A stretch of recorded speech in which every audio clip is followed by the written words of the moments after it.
Hello दोस्तों, मैं हूं आपकी होस्ट और दोस्त कल्पिता और आप देख रहे हैं हमारा कार्यक्रम जिसका नाम है संजीवनी।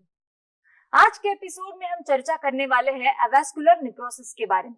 इस पर हमें जानकारी देने के लिए हमारे साथ स्टूडियो में मौजूद है डॉक्टर अभिषेक नेरुरकर जी। तो चलिए उनका स्वागत करते हैं। वेलकम डॉक्टर अभिषेक नेरुरकर जी, आपका हमारे संजीवनी के मंच पर बहुत बहुत स्वागत है। थैंक यू डॉक्टर, आज हम बात करेंगे एवास्कुलर नेक्रोसिस के बारे में। तो सबसे पहले तो हम आपसे यही जानना चाहेंगे कि एवास्कुलर नेक्रोसिस होता क्या है। देखिए, एवास्कुलर नेक्रोसिस टेक्निकल टर्म है, बट मैं आपको समझाना चाहता हूँ एकदम बेसिक लैंग्वेज में कि वो होता क्या है। अवैस्कुलर मतलब किसी भी शरीर के भाग का ब्लड सप्लाई कम हो जाना। ठीक है, आपने नॉर्मली भी देखा होगा कि ये जो टर्मिनोलॉजीज है जैसे गैंग्रीन है जी, ये सभी लोग जानते हैं कि गैंग्रीन क्या होता है। उसी तरीके की कोई बीमारी होती है जिसमें जो खून का जो सप्लाई है, जो ब्लड सप्लाई है एक शरीर के भाग का जी, वो कम हो जाता है। जी, ये उसका कारण है कि जिसकी वजह से ये पर्टिकुलर अवैस्कुलर नेक्रोसिस हो रहा है। जी, और नेक्रोसिस मतलब ये होता है कि जो भाग है जिसका ब्लड सप्लाई कम हो गया है या कट ऑफ हो गया है, वो जैसे आप समझिए डेड हो जाता है या नॉन फंक्शनल हो जाता है। जी, वो अपना जो फंक्शन है, जो कार्य है, वो नहीं कर पाता है। सो बेसिकली अवैस्कुलर नेक्रोसिस एक डिसीज है जिसमें जो जिस भी रीजन का हम बात कर रहे हैं जी, वो ब्लड सप्लाई कट ऑफ होने की वजह से उसकी वजह से जो फंक्शन है उसमें चेंजेस हो जाते हैं और पेशेंट को पेन होना, चलने में मुश्किल होना, जी, ये सारी चीजें होती है। जी। आपने ये जो कहा कि हमारा ब्लड सप्लाई कट ऑफ हो जाता है, इसके क्या कारण होते हैं, किन वजहों से ये हो सकता है? देखिए, इसमें क्या है कि हिप में जहाँ पे एवास्कुलर नेक्रोसिस होता है वहां पे जो ब्लड सप्लाई रहता है वो थोड़ा कॉम्प्लिकेटेड है। जी, जो ब्लड है वो नॉर्मली शरीर में ब्लड वेसल्स से जाता है जो सॉफ्ट टिश्यू में रहते हैं, लेकिन हिप में through the bone blood supply होता है। जी, ओके, सो उसमें क्या होता है कि अगर आपकी कोई भी वेसल्स है जिसपे प्रेशराइज हो जाए फॉर सम रीजन या ब्लॉक हो जाए कोई भी ब्लड वेसल, जी, तो उसमें शरीर को ज्यादा रिएक्ट करने में या कुछ कॉम्पेंसेट करने की ज्यादा क्षमता नहीं होती है, जिसके वजह से जो बॉल है अपना हिप का, उसका ब्लड सप्लाई सीवियरली अफेक्ट हो सकता है। ट्रेडिशनली बहुत सारे रीजंस है जिसके वजह से ये ब्लड सप्लाई अफेक्ट होता है। मोस्ट कॉमन रीजन जो हमने आज तक देखा है उसमें we can call it as alcoholism.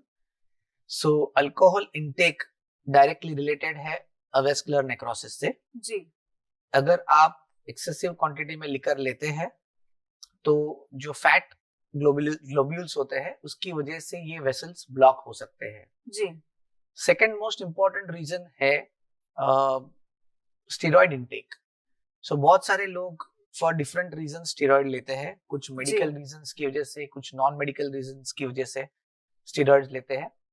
और स्टेरॉइड्स का अगर प्रमाण आपके शरीर में ज्यादा हो तो देयर आर हाई चांसेस कि ये जो आपके हिप के वेसल्स है वो ब्लॉक हो जाए। इसके अलावा बहुत सारे ब्लड रिलेटेड डिसीजेस रहते हैं जिसमें आपका ब्लड क्लॉटिंग इफेक्ट होता है। जी, तो जो ब्लड फ्लो होना चाहिए वहां से ब्लड फ्लो उस तरीके से नहीं हो पाता है और वो ब्लड वेसल्स क्लॉट हो जाते हैं। एक बार वो ब्लड वेसल्स क्लॉट हो जाए तो आपके चोक्ड नली के जैसे हो जाते हैं वो, जी, और उसका वापस से खुलना बहुत डिफिकल्ट है या असंभव हो जाता है। लास्ट कुछ सालों में हम ऐसे भी देख रहे हैं कि बहुत सारे पेशेंट्स आ रहे हैं जो बिकॉज ऑफ कोविड जिनको एवास्कुलर नेक्रोसिस हो रहा है। अच्छा, सो ये चीजें भी अभी देखी जा रही है लास्ट 2-3 साल में। इसका प्रमाण काफी बड़ा है और इसके ऊपर काफी रिसर्च अभी शुरू है कि ये सब किस वजह से हो रहा है और इसका ट्रीटमेंट कैसे बेस्ट किया जा सके, इसके ऊपर रिसर्च शुरू है। सो अगर देखा जाए तो ये मेन 3-4 रीजंस है जिसके वजह से अवैस्कुलर नेक्रोसिस होता है। और एक इम्पोर्टेंट रीजन ऐसा भी है कि आपका जो ट्रॉमा है, कभी आपको हिप में कोई इंजरी हो जाए, जी, तो इंजरी हो जाने के बाद अगर इन ब्लड वेसल्स को डैमेज होता है तो ऐसे सिचुएशन में कभी कभार वो रिकवर करते हैं, कभी कभार वो रिकवर नहीं कर पाते हैं। जी, और अगर आपका फ्रैक्चर जुड़ भी जाए तो भी फ्यूचर में मे बी 5 साल 10 साल 15 साल बाद भी एवीएन मतलब पोस्ट ट्रॉमेटिक एवीएन बोलते हैं उसको, जी so after an injury avascular necrosis होने के चांसेस रहते हैं। सो ऐसे सिचुएशंस भी होते हैं। जी डॉक्टर, जैसे आपने बताया कि ये सब कारण है जिनकी वजह से एवास्कुलर नेक्रोसिस हो सकता है, तो क्या ऐसे कोई लक्षण है जिनसे इंसान को पता चले कि मुझे अभी डॉक्टर के पास जाना चाहिए, मुझे शायद से एवास्कुलर नेक्रोसिस हुआ है? राइट। सो मेन जो लक्षण होता है एवेस्कुलर नेक्रोसिस का है वो है डिस्कम्फर्ट और पेन।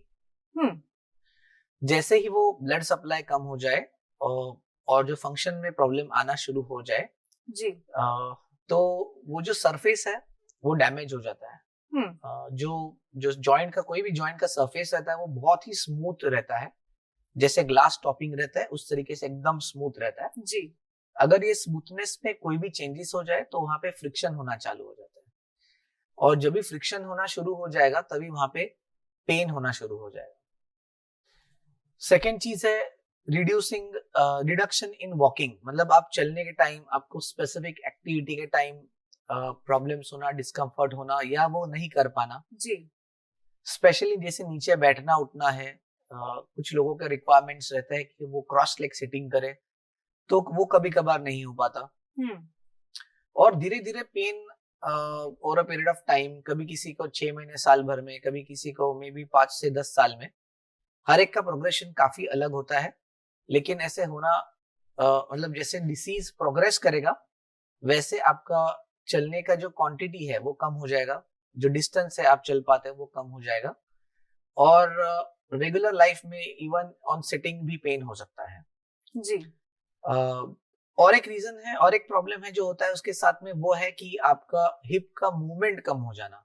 जी अभी हिप ऐसा जॉइंट है जो 360 डिग्री घूम सकता है, जी और जब भी इस एवीएन की वजह से या एवास्कुलर नेक्रोसिस की वजह से कोई कोलैप्स होता है तो उसके बाद जो मूवमेंट है वो भी रिडक्शन हो जाता है। सो अगर आपको जो भी नॉर्मल आपका मूवमेंट है उससे ऑलमोस्ट 50 to 60% या उससे भी ज्यादा रिडक्शन हो सकता है मूवमेंट में, और वो आपको रूटीन लाइफ में काफी तकलीफ क्रिएट कर सकते हैं। जी डॉक्टर, जैसे आपने कहा कि वो जो पेन होता है वो बेरेबल नहीं होता लोगों को, तो क्या उस जगह पे ऐसी कुछ स्वेलिंग जैसी चीजें हो सकती है या फिर ऐसा कुछ दिखाई देता है? देखिए, जो एवियन है वो काफी सारा स्टेजेस से पास होता है, उसका बहुत बड़ा क्लासिफिकेशन है, और इनिशियल स्टेजेस में सिर्फ पेन ही एक ही फैक्टर होता है, और वो भी काफी एक्टिविटी के बाद होता है। जैसे जैसे कोलैप्स बढ़ेगा या डैमेज बढ़ेगा उसके बाद आपका पेन का इंटेंसिटी भी बढ़ता है। जी ओके, और आपका जो फंक्शन है वो भी चेंज हो जाता है। बिल्कुल। सो कौन सी स्टेज में पेशेंट है उसके ऊपर बहुत डिपेंड करता है कि उनका फंक्शन क्या होगा, और उनका उनका पेन है और फिर उनका वॉकिंग है वो कितना हो सकता है, जी वो काफी डिपेंड करता है। बिल्कुल। डॉक्टर, जब आपके पास ऐसे पेशेंट्स आते हैं तो सबसे पहले तो आप कौन से टेस्ट करते हैं जिनसे ये कंफर्म हो सके कि ये एवास्कुलर नेक्रोसिस ही है? देखिए, नॉर्मली जब भी कोई हिप पेन का पेशेंट आए तो हम सबसे पहले तो उनके एक्सरेज करवा लेते हैं। एक्सरेज बहुत ही बेसिक इन्वेस्टिगेशन है, और before advancing to higher and investigations x-ray करना बहुत जरूरी है। जी एक्सरे में काफी डिसेंट इंफॉर्मेशन मिल जाता है। However, all said and done, initial stages में X-ray will not be able to pick up AVN, और अगर डाउट है हमें कि ये एवेस्कुलर नेक्रोसिस है जी तो in this scenario we can also call for an MRI scan. MRI scan बहुत ही स्पेसिफिक इन्वेस्टिगेशन है और बहुत सेंसिटिव इन्वेस्टिगेशन है, और अगर इवन ग्रेड 1 या ग्रेड 2 है, मतलब इनिशियल स्टेजेस ऑफ AVN भी है, तो भी उसमें we are able to pick up कि क्या प्रॉब्लम हो रहा है। इसके अलावा कितने परसेंटेज हेड डैमेज है, कौन से सेक्टर में हेड डैमेज है, इस चीजों की भी बहुत अच्छी इंफॉर्मेशन मिलती है। जी और कोई कोलैप्स है कि नहीं है, मतलब शेप में कोई चेंजेस है कि नहीं है, 3 डिमेंशनल। सो 3D चेंजेस भी हमें MRI और उसमें मिल के मतलब वी कैन फाइंड आउट कि क्या है। That gives us a very good information regarding stage of disease और क्या करंट कंडीशन है और क्या पेशेंट को आगे चल के लग सकता है। जी डॉक्टर, जब एक बार पेशेंट को पता चल जाए कि उन्हें एवास्कुलर नेक्रोसिस ही है, तो आप उन्हें किस तरह का ट्रीटमेंट सजेस्ट करते हैं? कौन कौन से ऐसे तरीके हैं जिससे हम एवास्कुलर नेक्रोसिस को ट्रीट कर सकते हैं? राइट। सो ट्रीटमेंट एक्चुअली बहुत सारी चीजों के ऊपर डिपेंड करता है जी। लेकिन सबसे इम्पोर्टेंट चीज है जो हर एक व्यक्ति कर सकता है अपनी लाइफ में है, वो है लाइफस्टाइल मॉडिफिकेशन। जी बिल्कुल। उनको एंटी ग्रेविटी जो एक्टिविटीज रहते हैं उनको रिडक्शन मतलब रिड्यूस करना चाहिए। जो भी एंटी ग्रेविटी एक्टिविटीज है, जो भी इम्पैक्ट रिलेटेड एक्टिविटीज है, मतलब जंपिंग है जी। या एरोबिक्स जिसमें काफी इम्पैक्ट होता है, वो उनको कम करनी पड़ती है लाइफ में, बिकॉज इम्पैक्ट के साथ कोलैप्स होने के चांसेस बहुत हाई रहते हैं। जी।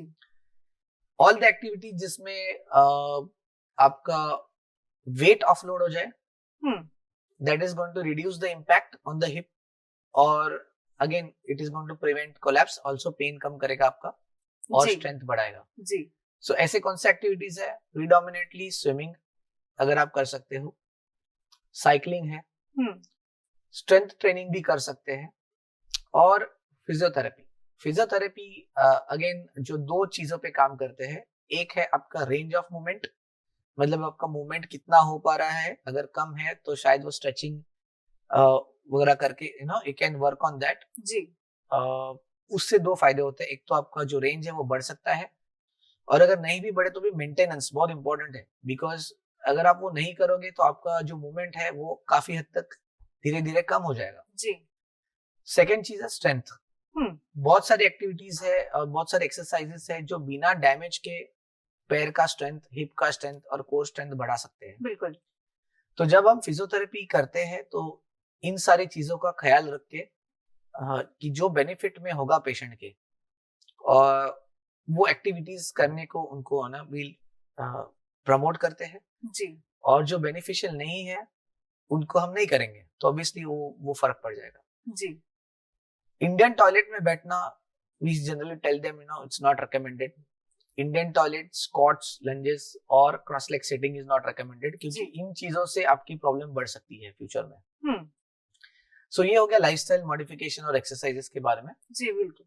उसके बाद depending on stages we decide कि पेशेंट को कितना प्रॉब्लम है और एक्सरे एमआरआई में कितना इश्यूज है। जी। उस हिसाब से इनको दवाइयों की जरूरत है या कुछ और चीजें भी लगने वाली है आगे चल के, ये पूरा डिस्कशन पेशेंट के साथ किया जाता है। डॉक्टर, एवास्कुलर नेक्रोसिस होने की क्या कोई स्पेसिफिक एज होती है या फिर किसी भी व्यक्ति को ये एवास्कुलर नेक्रोसिस हो सकता है? इसके बारे में हम आपसे जानेंगे, लेकिन अभी वक्त एक छोटे से ब्रेक का। दोस्तों कहीं मत जाइएगा, हम मिलेंगे एक छोटे से ब्रेक के बाद।